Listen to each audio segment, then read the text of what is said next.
आज दलित पॅंथर संघटनेचा 52वा वर्धापन दिवस होता। आज बालगंधर्व मुक्कामी पुणे या ठिकाणी आज बालगंधर्वमध्ये जो आज 52वा वर्धापन दिवस झाला।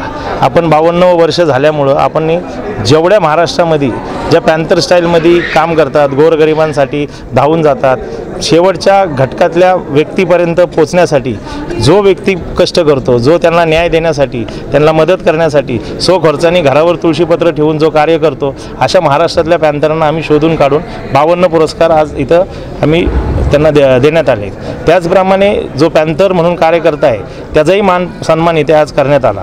आज तुम्ही पाहिलं असेल की सर्वात मोठा हा सत्कार जो आपण ठेवला होता, जे नवनिर्वाचित पुण्याचे खासदार आणि भारत सरकारचे राज्यमंत्री मुरलीधर अण्णा मोहोळ आणि नेमकं माझ्यासमोरच महानगरपालिकेमध्ये त्यांना अमित शहाजींचा फोन आल्यामुळं त्यांनी रात्री पण मला मेसेज टाकला की मी वहिनी साहेबांना तुला कार्यक्रमाला देतो, मला माफ कर। मी त्यांना धन्यवादचा मेसेज टाकला। त्या स्वतः वहिनी साहेब येऊन कार्यक्रमाची शोभा वाढवली आणि दलित पॅंथरच्या सगळ्या संघटनेच्या पदाधिकाऱ्यांना शुभेच्छा देऊन शुभ आशीर्वाद देऊन त्या गेल्या।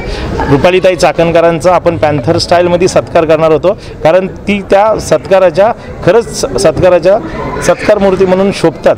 कारण मी त्या ताईंबरोबर इतके वर्ष झाले मी बघतोय, ज्या त्यांचा दरबार महाराष्ट्रातल्या कोणत्याही कानाकोपऱ्यात, ते सोलापूर असो, कोल्हापूर असो, सातारा असो, सांगली असो, महाराष्ट्राच्या 36 जिल्ह्यामध्ये त्या जे कामं करतात, सकाळी 7 वाजता महिलांचा दरबार जे घेतला, त्या महिलांच्या समस्या, महिलांच्या तक्रारी घेऊन ते रात्री 1 वाजो 2 वाजेपर्यंत तो त्या महिलेच्या शेवटच्या महिलेला न्याय देईपर्यंत त्या काम करतात।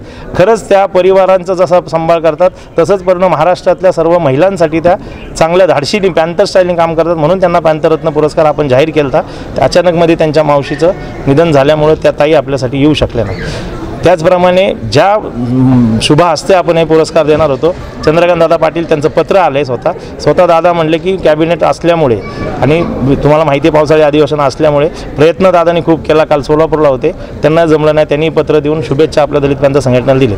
माझं एवढंच म्हणणं आहे की आजचा जो आम्ही दलित पॅंथरचा वर्धापन दिवस केला आहे, येणाऱ्या नवीन पिढीला दलित पॅंथर हे माहीत नाही, त्यांना माहिती व्हावं म्हणून आपण कवी संमेलन घेतलं।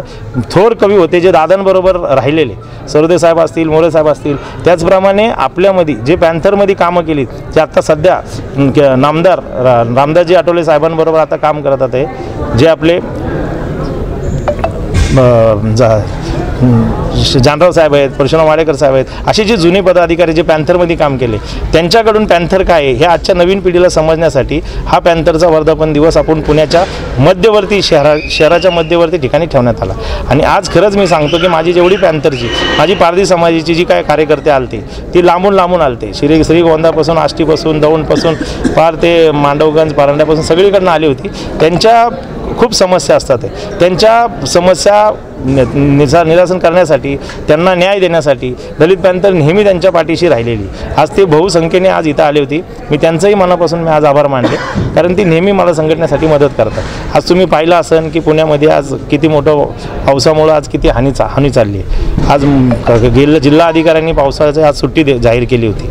अशा पावसाच्या, अशा धोक्याच्या टायमाला हजारोंच्या संख्येने पॅंथर इथं येतं।